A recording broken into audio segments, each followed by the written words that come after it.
Niger remains on edge days after a military coup shook the African nation. In the latest, the ousted President Mohamed Bazoum met with the President of Chad, who is in Niger, to mediate between the coup leaders and the government. This was also the first public appearance by the Niger president since being driven out of office. Now, Niger was perceived to be one of the most stable in the region until these latest developments. With this coup, what will be the implications for the wider region? What is fueling the unrest in the perceived coup belt in Africa? What has triggered this recent upheaval in Niger? Is it anti-colonial sentiment or is there more to it? To discuss this, we have with us Mr. David Otto, Director for Geneva's Center for Africa Security and Strategic Studies, joining us from Abuja, Nigeria. Sir, thank you so much for joining us. Thank you for having me. My first question to you, sir, to begin with, what do you think has triggered this unrest in Niger? Do you think it's anti-colonial sentiment, or do you think that there are more factors at play here? Well, there are numerous factors. As you rightly said, we have seen the impact or the after effect of the coup, where we've seen the population, calling for France, which is the previous, colonial master of the Niger Republic. They've been calling for France to leave Niger. So yes, there is that element of anti-colonial sentiment, which are growing. We've also seen that, some of the public, protest, has included flags of Russia being, flown in Niamey, which is the capital of Niger. Perhaps, some kind of indicating that, Russia should intervene or come, to the rescue of the military junta. We know that Niger has been a beacon of democracy for countries like France and the United States. They have spent lots of money in training the Nigerian army. A lot of developmental aid has been put in Niger. After the coup d'etat that happened in Mali and Burkina Faso, the French literally moved most of their troops from Operation Barkhane and had them to be based in Niger Republic. So this will be a very major concern for Niger Republic. But I think, the signs on the wall were very clear because just a week before the president was inaugurated, there was an attempted coup, which indicated that, perhaps, there are, also internal issues within Niger, which is to do with governance, which is to do with tribalism, which is to do with corruption, but also the level of insecurity. So many factors play, a key role in what we're experiencing now in Niger. Right, sir, absolutely. We also saw that Niger president met with President of Chad, who is in Niger for mediation efforts. This was also the first time, as I mentioned, that he was seen since the coup. How do you assess the situation? Do you think peace can be brokered here?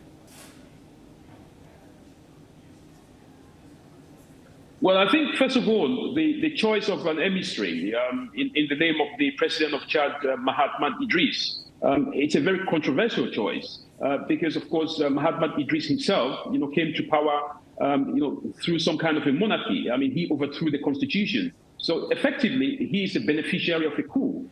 So it was quite surprising for me to see, Ecowas use him.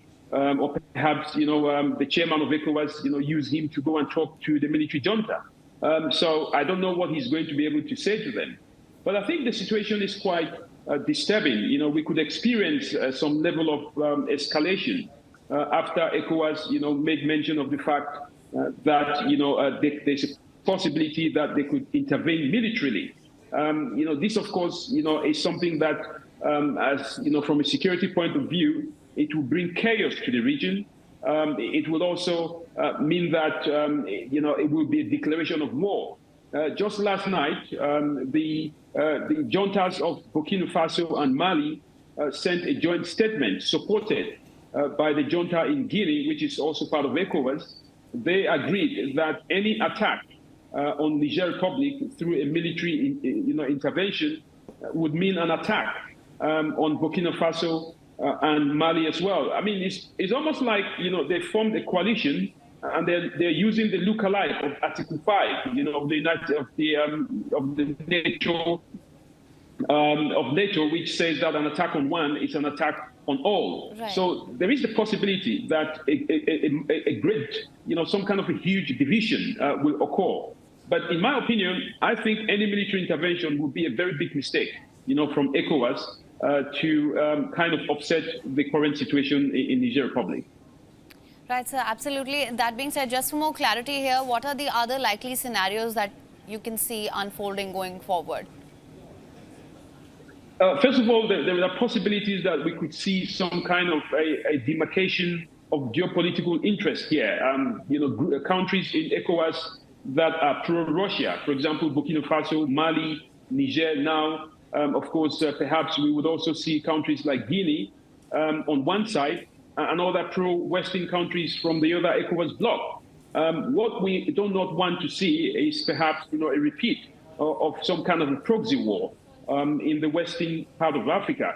I think what could work effectively, and I think this is the route that ECOWAS should use, should be to use non-kinetic measures. They should carry out suspension as they've done. They should some kind of continue to apply some, a level of economic and financial sanctions on the junta. I think what ECOWAS should do, they should continue to pressure the junta to kind of create a transitional government and return the country back to democracy. But in all this, I think the most important thing is that ECOWAS has to look at the sentiment of the people of Niger and see where they want their country to go to. Their contribution is very important. But any military intervention would be a big mistake, and it will simply plunge the region into further chaos. Right, sir. Now, as you mentioned earlier as well, Western nations have also invested heavily to equip Niger and the wider region. What do you think is truly at stake here when it comes to investments? The military regime in Niger also has banned export of uranium to France. How do you assess this? Well, I think the Western countries, for example, the United States, France, they will have to reevaluate how come, all these training programs that, they've invested in countries like Niger Republic, France invested a lot in Mali. How come all this, training has, tend to an anti-West and anti-colonialist movement? The United States Congress, will be interested to review. I mean, coincidentally, I was one of the specialists that, was hired to consult on behalf of AFRICOM. And one of the things that they were looking at, was the effectiveness of some of these training exercises in Africa. We had warned earlier on that the best approach, is to make sure that regional partners, for example, the African Union, ECOWAS, are giving these training programs, to localize this training. We warned against training programs that are provided directly by U.S. forces, because, of course, a lot of the times, these military people, would see these training programs as not suitable for the environment. So I think these are some of the big questions, that countries like the United States will be asking. Is this investment worth it? And I think, again, it raises the question of, countries like France, which have now, been effectively stopped from importing uranium. France relies a lot on this product. They think Niger is, one of their strongholds. So I don't know how France is going to take this, but of course, the interest of the people of Niger must come first. And I think this is where ECOWAS has to be able to balance its approach, to ensure that there are no hasty decisions, to ensure that any kind of intervention is in the interest of the stability of the region and not to, further escalate the current situation. Right, sir. Now, we've also seen other nations in the region that have witnessed coups and violence over the years. What's your take on the perceived coup belt of Africa, and what are the factors at play here? Well, I think, some of the reasons why we've seen coup d'etats is because, first of all, countries do not, for example, the United Nations, US, regional bodies, the AU, they do not condemn, other coup d'etats. For example, the coup d'etat that happened in Chad was not condemned by France.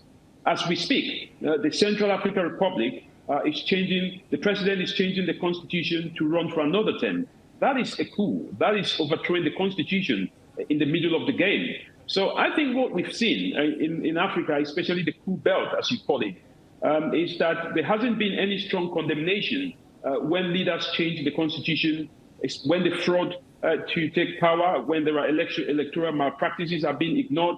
Nothing, of an international condemnation comes in. But I think the also key problem, especially in the West African continent, is that the military in all these countries is very close to power. And that is a big problem because, once the military realizes that, regime protection is the priority of the leadership rather than, national protection, they see it as an opportunity to grab power because, of course, they know that they would have the support of the population. They will use the level of insecurity, bad governance, corruption to justify some of these coups. And this is why in all the coups that we've seen, Guinea, Mali, Burkina Faso, Sudan, now Niger, even in Zimbabwe, the reasons what they say they carry out the coup, they talk about corruption, they talk about bad governance, a deteriorating economy, insecurity. It's now become a template. And I think, all these, challenges, have to be addressed. And Ecowas needs to make sure, regional bodies needs to make sure that they put in place preventive measures, to stop this coup from spreading further. Right, sir. Also, just for better understanding here, you'd mentioned Russia and France earlier. How do you assess the intervention of other international players in Niger? I don't think, international partners should get involved. But of course, we have countries like France already in Niger. France has threatened that, if, any of its assets, is impacted, they could possibly intervene. They've also said that the former government, which was overthrown, has given them a go-ahead. But I think what, the challenge is that the military junta is quite united. It has the support of other sister agencies like the army. It also has the support now of countries like Burkina Faso, Mali, and possibly countries like, Guinea-Conakry. It is also possible that, Russia might come, to their rescue. We've already seen Yevgeny Prigozhin of the, Wagner Group saying that, this is a fight against anti-colonialism.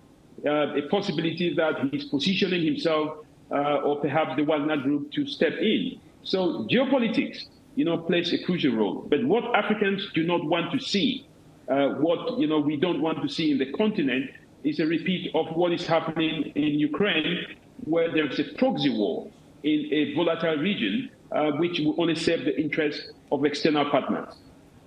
All right. Well, Mr. David Otto, thank you so much for joining us with your insights on this. Thank you for having me. WION is now available in your country. Download the app now. Get all the news on the move.